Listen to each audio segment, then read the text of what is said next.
Mga kasayan, yung nakaraan, nag-wiring tayo ng skeleton. Ito siya kasayan ha. Binahiring natin siya kasayan ng skeleton. Ngayon naman, yung stock niya na CDI. Ito siya ha. Nag-wiring tayo ng primary type. Ngayon naman kasayan, magwa-wiring naman tayo ng skeleton na naka 4-pin CDI. Siya kasayan ha. Ito naman yung iwa-wiring natin ngayon, naka 4-pin CDI.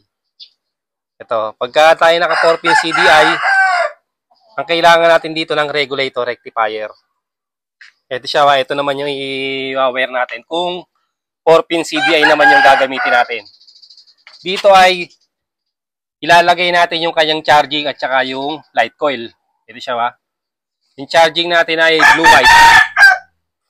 Tatap natin to sa blue-white. Kasi kailangan natin ng regulator rectifier. Hindi kagaya ng primary type, hindi natin kailangan yan.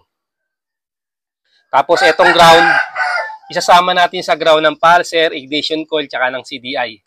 So, sama-sama lang yung ground.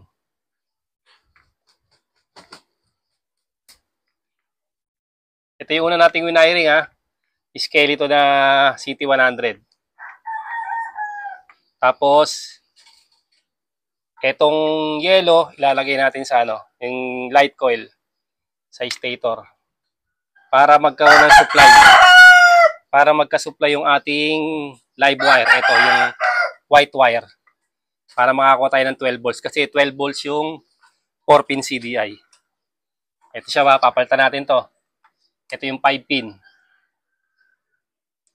Ito siya, 5-pin, ang ilalagay natin ay 4-pin. Kaya mangangailangan to ng 12 volts.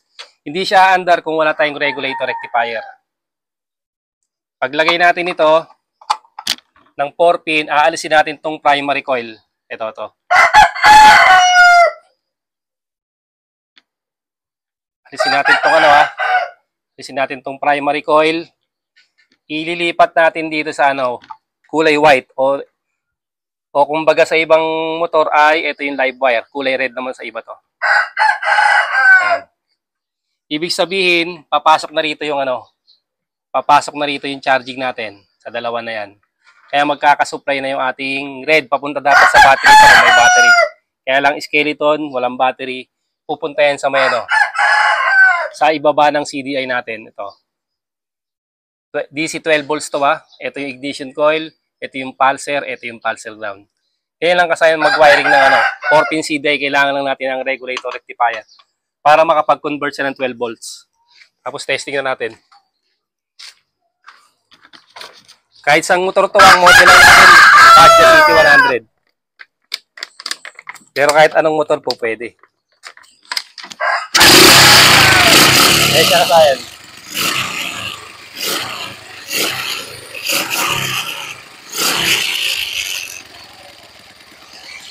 Simpleng-simple lang yung kasayan 14 CDI tayo Ilalagay lang natin sa kulay red. Ito, kulay red ng charging. Para magkaroon tayo ng 12 volts Ito. Kung sa may ibaba. Sa may ibaba nito, para masupply siya ng 12 volts sa kulay white. Ito lang kasayan ang gagawin pag skeleton ng motor tapos naka 14 CDI. Hindi under yan kung wala siyang regulator rectifier. Kaya lang siya umandar kasi nga di primary coil, buo pa yung primary coil nito. O ito, pwede na rin kayo dito maglagay ng na ilaw. Dito rin kayo kukuha ng ilaw. Kung maglalagay kayo ng ilaw sa inyong motor.